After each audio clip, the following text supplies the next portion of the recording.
Hey everyone, welcome back for another deep dive. Today we're going to be taking a look at a couple of Warren Buffett's ETF picks. Oh, interesting. SPY and VOO. Okay. Now what's interesting here is that both of these ETFs track the S&P 500. So why would Buffett hold both?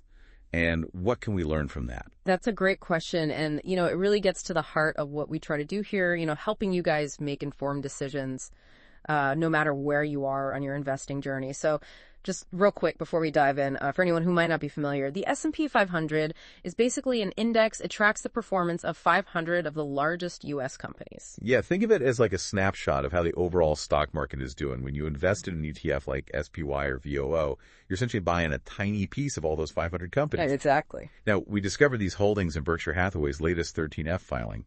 This is a quarterly report that any institution managing over $100 million has to file, and it reveals their stock positions. Yeah, that's right. And, the fact that Buffett's company has to file this, gives you an idea of the massive scale of his operations. Right. So back to our ETFs, SPY and VOO both use what's called market cap weighting, essentially. This means that the companies with the largest market capitalizations, think Apple, Microsoft, Amazon, they have a bigger influence on the ETF's overall performance compared to smaller companies in the index. Makes sense. Yeah. Now, on the surface, these two ETFs seem pretty similar. Yeah. But I'm curious, what are some of the finer points that set them apart, even though they both track the same index? Well, one key difference is going to be in the fees. VOO charges a tiny 0.03% expense ratio, while SPY comes in at 0.09%.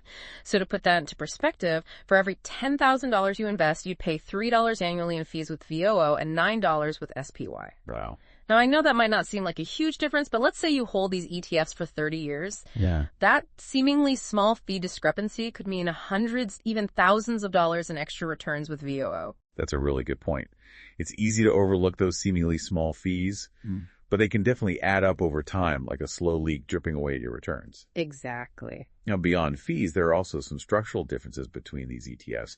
SPY is structured as a unit investment trust, while VOO is a traditional ETF. Exactly. And this is where things get interesting because of its structure. SPY can't reinvest dividends immediately. Okay. This can potentially limit the power of compounding, on the other hand. VOO has more flexibility, allowing for faster dividend reinvestment, which can lead to greater long-term growth. This difference might particularly appeal to someone like Buffett, who's known for his long-term investment approach. Speaking of the long haul, it reminds me of that famous Buffett quote, "Our favorite holding period is forever." Right. It really highlights his philosophy, doesn't it? But if VOO is potentially more cost-effective and offers this reinvestment advantage, why would Buffett hold SPY at all? There's got to be something else in the mix. There is indeed. While VOO might seem like the clear winner so far, SPY has a distinct edge when it comes to options trading. Okay, let's break this down for our listeners who might not be familiar with options. Sure. Options are essentially contracts that give you the right, but not the obligation to buy or sell a specific stock at a predetermined price on or before a specific date.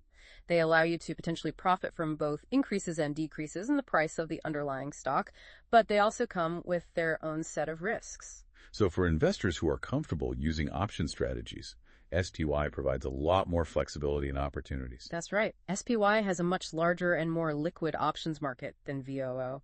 This means it's easier to buy and sell options contracts on SPY, and there's generally more price stability. So if you're looking to use options to hedge against risk in your portfolio or generate income or even speculate on market movements, SPY might be a better fit for you than VOO. Now, while we're on the topic of S&P 500 ETFs, there's another interesting player we should consider, SPLG, the SPDR portfolio, S&P 500 ETF. Oh yeah, SPLG. Tell us about this one. What makes it stand out? So SPLG is essentially VOO's even more cost-conscious cousin.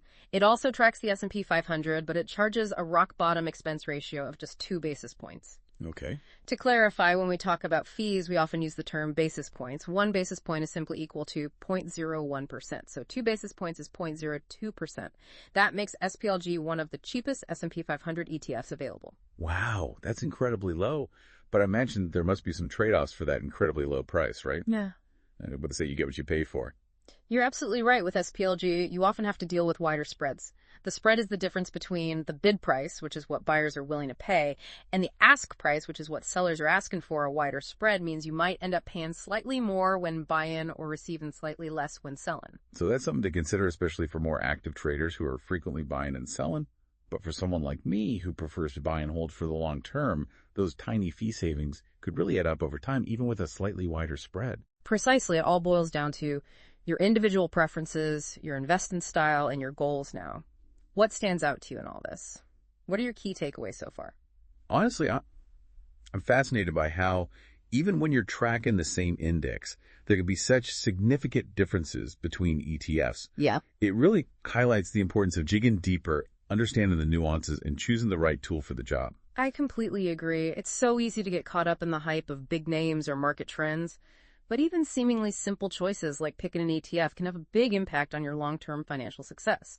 That's why we do what we do here, to empower you with the knowledge to make those informed decisions. Exactly. Whether you're just starting out or you're a seasoned investor, understanding these nuances can make a real difference. So let's bring it all together. If you're a long-term investor who prioritizes low costs and tax efficiency, VOO and SPLG are strong contenders. If you're more active and interested in options trading, SPY might be a better fit.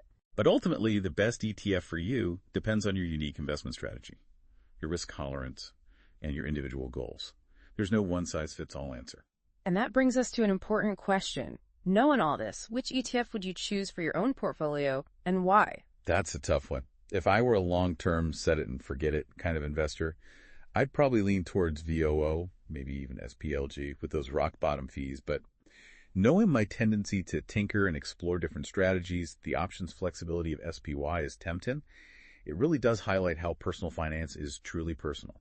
Yeah, it really makes you think about what's most important to you as an investor. Do you value simplicity and low costs above all else, or are you looking for more tools and flexibility, to potentially maximize your returns? Absolutely, and the beauty of it is that there are options out there to suit every type of investor. What we've tried to do in this deep dive is give you the knowledge and insights to make that decision for yourself. Because at the end of the day, the best investment is the one that aligns with your own personal circumstances and goals. Well said. So to our listeners, we turn it over to you. We've unpacked SPY, VOO, and SPLG, but now we want to hear from you. Which ETF would you choose for your own portfolio, and why? Head over to our channel and let's continue this conversation. Until next time, happy investing.